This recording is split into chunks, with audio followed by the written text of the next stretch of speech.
everyone, this is Tamara, and we're going to be doing an interview today with Nucky Breaux. We're here at 1201 Arch Street, and he just dropped his new album, and I have a lot of questions that the public is wanting to know. They're dying to know, so we're going to go ahead and get started. Mr. Nucky, what is your government name? My government name is Edmund Anthony Breaux Jr. Junior. Okay, so the Breaux sounds like it's not from Texas. So would you like to tell us where you were born and raised? Yeah, I was born in New Orleans, Louisiana. I was stayed there till about 8 or 9, and we moved to Port Arthur, Texas.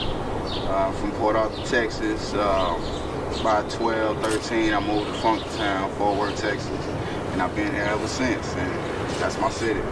So Fort Worth is your city? Yeah. But you were born in New Orleans, and then you moved to the land of the true, Port Arthur, Texas. Yeah. Okay, and you came here. That's nice. So what were you like as a child? Oh, man, I like to laugh, play. Music was always a part of my life. I mean, I was just like a normal child. I guess I wasn't like a prodigy or a genius or anything like that, but you know, I was rambunctious. I had issues, you know, with authority, but you know, I'm alright. You know, I was a pretty good child. You would? Did you like to write when you were younger? Yeah. And that kind of inspired you to where we are now? Yeah. Well, that's great. Well, who are your parents? My parents, Anna Breaux and the late Edmund Anthony Breaux Sr. Man, they were good parents. I mean, up until the time, you know, my father got involved with drugs heavily. He was a good parent from what I can remember, you know, but my mom was the one. Okay, did any of your parents give you like a musical influence? Not really. I mean, I remember like younger looking at my dad's Ohio Players album, the Honey album, that had the butt naked chick on there, putting the honey on her. You know what I'm saying? So I always kind of wanted to have me an album and, you know, have butt naked chicks on it. Okay, so the Ohio Players album stuck out in your head, and that kind of stuck with you to where we are currently. Yeah. So you talked about your mom and dad. Do you have any other family members that you would like to? My brother. You know, my brother, of course, he's a big influence in my music. My mom, my wife, my sister-in-law. Well, thank you. My daughter, my nieces and nephews. They, you know, I take them all in the booth with me when I record. You know, because I take all y'all in the booth with me when I record. Because I feel like I owe it to everybody to be successful. Yeah. So I mean, that's, you know, and my family has always supported me. I mean, as you can see now, you know what I mean, supporting me. Absolutely. You know, so family, I'm big on family, and we, you know, we all gonna get that together. Oh, well, that is good to hear. You don't hear that a lot, so that's always awesome. And so you spoke a little bit about the Ohio Players, but could you go a little bit in more depth about your musical history? Yeah, my musical background, it comes from different people, UGK, Ghetto Boys, Tupac, Biggie, R&B, love R&B music. I mean, my first CD was a Silk CD. Okay, yeah. I remember that. Which song sticks out in your head with the Silk CD? I think it start off last night. We had an argument. Okay. You told me you love me. You know what I mean? That one. And Solo. I like that as well. But that song pretty much stuck in me because it wasn't a whole lot of melody to it. It was more vocals, and that's what I like. I like to hear the art. You know what I mean? The essence of the artist, and instead of being clouded by, you know, beats and bass and all that. You know, it was real artistic. Okay, well, that sounds good. That's a lot. That's a range of variety there. Yeah. Going from Tupac to R&B. Yeah. So that's great. Which one of Tupac is your favorite song? Oh man, It's so many, right? yeah, it's so many. But my favorite song was I like Dear Mama. I like Outlaw. You Can't See Me. California Love. Live and Die in L.A. Okay. Blasphemy. I mean, White Man's World. It's just you know a lot what I'm of them, saying? huh? Keep going, yeah, it keep going on and on with that cat. Well, that's great. So since you have the range in your musical background history, can you tell me, when did you start rapping? I started rapping really in about 98, 97, something like that. And how old were you then? I was 16. I was 16 years old, and I mean, rap. It was something new. It was something expressive. You know what I mean?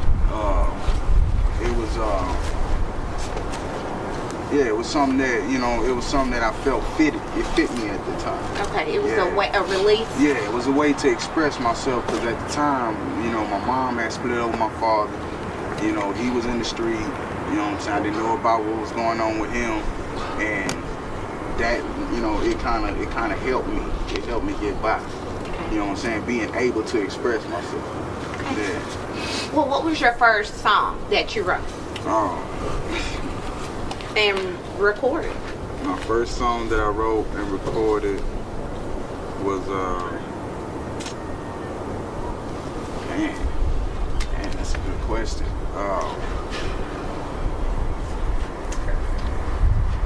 I think it was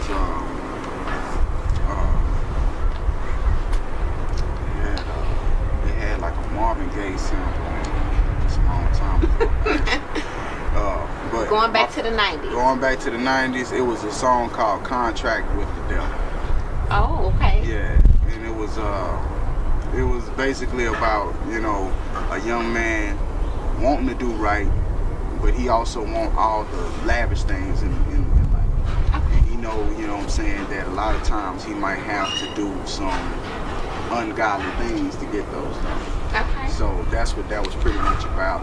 And, you know, I'm not a devil worshiper. I believe in our Lord Jesus Christ. And but that song at the time fit me in what I was going through. Now, did you record that song? Yeah. Okay, so that was your first song that you wrote and recorded. Yeah, from what I can remember, that was the first song I wrote and recorded. Okay, so can you tell me, when did Dog Life come into? Dog Life was always there, really, because the members of Dog Life was friends of me. Okay, and who were they? Ton Deep and Jen Eastwood. We was always rapping, but we didn't really have a name until the death of our friend Eric Williams. When he passed away, because he was always yelling this thing called Hound Dog Mafia. You know what I'm saying? So when he passed we came up with the name Dog Life, because it stands for This All We Got, Love Is Forever. Okay. You know what I mean? And so we started a group under that, and I mean, we started recording, and it just fit, because we all had distinctive styles, but we all knew each other. Okay. Yeah.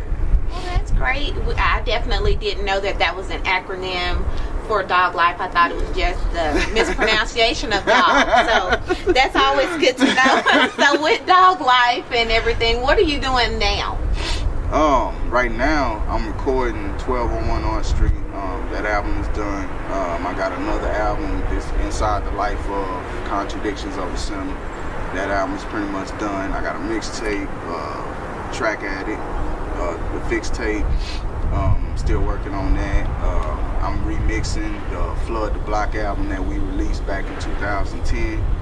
I mean, I got a lot of stuff going on. I mean, I have a photography business. Yeah, with my business partner Sid. I mean, XJ Photography. You know what I'm saying, y'all? XavierJordanPhotography.com. You know what I'm saying? I mean, and I'm getting into retail. I mean, I want my hands in a lot of stuff. Pretty much. Yeah. Pretty much. Yeah. That's what it sounds like. Yeah. So with that going on now, so we know what you're doing now. What's in the future? You have a lot of things that you want to touch on, but what do you see concrete happening in the future for Nucky Breaux or Dog Life? In the future, I believe Dog Life Records is going to be a major company in the record industry, in the music industry. I'm going to be a businessman. That's my main goal. I mean, my idols in life are Mark Cuban, Jerry Jones, people like that, Donald Trump, you know, because I don't see myself doing one thing. I love so much. Yeah, but I mean, music is the thing that got me by, and the music thing is the thing that's near and dear to my heart. So I know for a fact, Dog Life Records is gonna be a major piece of what I'm doing at that time. Okay. Well, with that said, I believe that wrapped up all the questions that the viewers were wanting to know. So would you like to let us hear some of the songs, or give us a freestyle or anything to close this interview up?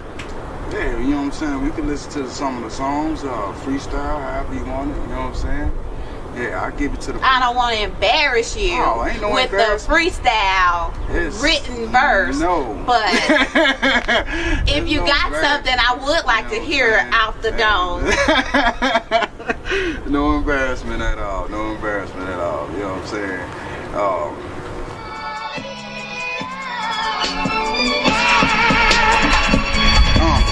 Every day is a gamble, we all be rolling the dice. Every time we step out that door, we all be wagering life. Most of us take it for granted, like we got a long way to go. If I can ask my cousin Mark, I know he wouldn't say so.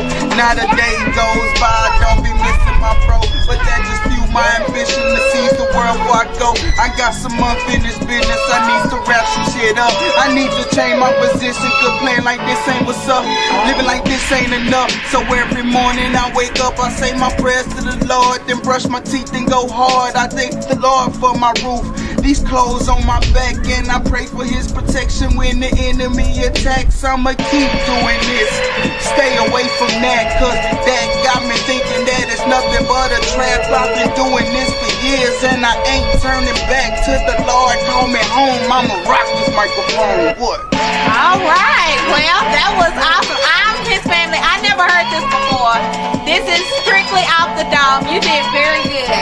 And that was me singing. It's me.